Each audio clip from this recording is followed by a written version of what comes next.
What's up, my people? If this is your first time here, welcome. And if you've been here before, welcome back. We got a crazy one today, folks. I got a question for my fellas. What would you do if you found out your wife or girlfriend or your sneaky link was trying to kill you? Now I got a question for my ladies too. What would make you want to kill your husband, boyfriend, or sneaky link? Make sure you'll head to the comments and tell me what y'all think, and subscribe to the channel. Alright, let's dive into it. The women we are talking about today is Susan Wright, Susan Lucille. Wright was born on April 24, 1976, in Houston, Texas, to Sue Awella and Jimmy Lawrence White. At the age of 17, Susan worked as a topless dancer at Gold Cup Strip Club for about 2 months in 1997. While working as a restaurant waitress in Galveston, Texas, Susan met Jeff Wright and they fell in love instantly. Jeff decided not to hold back anymore. Him and Susan got married in 1998 while she was 8.5 months pregnant with their first child. In 2002, Susan gave birth to a baby girl. Not long after, Susan started claims that her husband began to abuse her during the first few years of their marriage. The horrific crime happened at the Wrights family house in the White Oak Bend subdivision in an unincorporated area of northwest Harris County, Texas. According to the evidence presented by the prosecution, on January 13, 2003, Susan Wright, 26 years old at the time, tied her husband, Jeff Wright, 34 years of age, to their bed and began to repeatedly stab him 193 times with 2 different knives.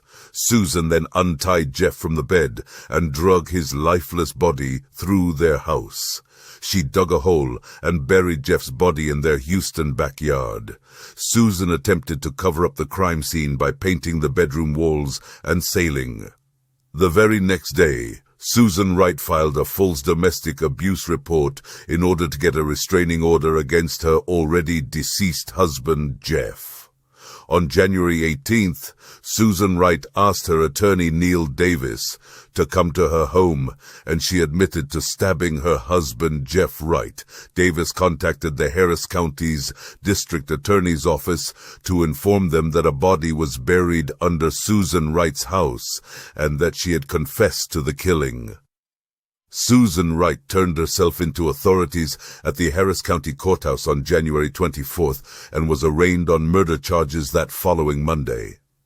13 months after her arraignment, Susan Wright's murder trial commenced on February 24th, 2004. She had already pleaded not guilty to killing her husband by reason of self-defense. Remember, she said that Jeff had started abusing her. Assistant District Attorney Kelly Siegler depicted Susan Wright as a scheming wife who seduced her husband into bed, tied him up and repeatedly stabbed him, and then buried his body in their backyard in hopes of collecting a $200,000 life insurance policy for his death. Susan Wright's defense attorney Neil Davis claimed that his client had suffered years of physical and emotional abuse by her husband Jeff and killed him to protect herself and her 2 young children that they shared together. At her trial, Susan Wright testified in her own defense. In her emotional testimony on the stand, Wright claimed, "I couldn't stop stabbing him. I couldn't stop. I knew as soon as I stopped, he was going to get the knife back and he was going to kill me. I didn't want to die." She testified that on the night of the murder, Jeff Wright was on a cocaine binge and was violent, having allegedly beaten her. Susan again insisted that she only stabbed her husband in self-defense. Susan Wright's mother testified for the defense, claiming they witnessed Susan Wright's bruises. You got to give it to her mom, though, because even if they both were lying, her mom did what it was going to take to get her child let free. Siegler said Wright's tears were faked to try and sway the jury. The prosecution presented an unusual demonstration by bringing Susan and Jeff Wright's actual bed into the courtroom. During closing arguments, Siegler brought up to the jury how Wright had been a topless dancer and said she believed Susan's emotions were insincere. She contended that Susan Wright was a card-carrying, obvious, no doubt about it, caught red-handed, confirmed, documented liar whose frequent shows of emotion during the trial were deliberate efforts to influence the jury. On March 3, 2004, after more than 5 hours of deliberations, the jury convicted Susan Wright of murder. Wright showed little reaction to the guilty verdict. Susan Wright was sentenced the next day. Prosecutors were hoping for at least a 55-year sentence, and Susan Wright's attorneys argued for probation for their client.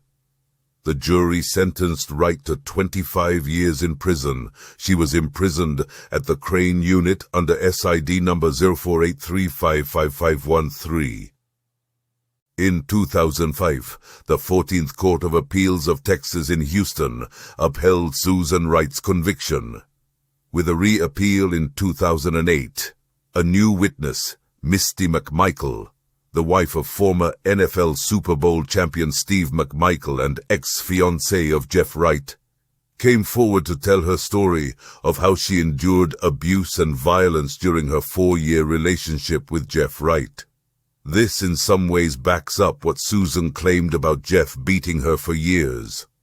In 2009, the Texas Court of Criminal Appeals granted Susan Wright a new sentencing hearing after determining that Wright's counsel rendered ineffective assistance during the punishment phase of trial in 2004. On November 20th, 2010, Susan Wright had her sentence reduced to 20 years in prison, 5 years less than her original sentence. Wright was first eligible for parole on February 28, 2014, at the age of 38. She was denied parole when she went up on June 12, 2014, and again on July 24, 2017. Susan Wright was ultimately approved for parole on July 2, 2020. On Wednesday, December 30th, 2020, Susan Wright was released on parole at the age of 44. Susan Wright's murder trial had been nationally televised on Court TV. Wright's case was also profiled on an episode of a TV show called Snapped in 2004 and another called 48 Hours Mystery in 2005 on the E! Network, special entitled Women Who Kill, on the Deadly Women episode Lethal Love on ID in 2011, and on an episode of Secret Lives of Stepford Wives in 2014. Susan Wright's case was also the topic of the 2012 Lifetime original movie Blue-Eyed Butcher, starring Sarah Paxton as Susan Wright and Lisa Edelstein as Kelly Siegler. In 2014, Canadian director Chloe Belanda released a 17-minute short film titled Wheel of Fortune, which was inspired by the murder trials of Wright and Guy Turcotte, a man who had stabbed his 2 children to death in Canada. The film premiered at the Cannes Film Festival in May 2014. Well, that's it for this one. Do you guys feel like Susan's punishment was fair? Or do you think it was too light or too heavy? Let me know in the comments, and also, if you like this video, make sure to give it the thumbs up and subscribe for more videos like this one. Alright folks, see you in the next one.